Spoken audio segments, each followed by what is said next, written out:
Hello, in front of me I've got NOKIA XR21.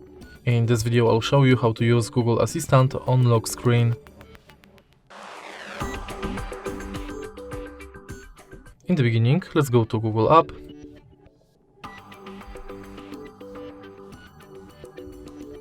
and now enter menu. Go to settings, Google Assistant, voice match and enable Hey Google function. Now let's try it out. Hey Google. Now we are sure it's working, let's go back.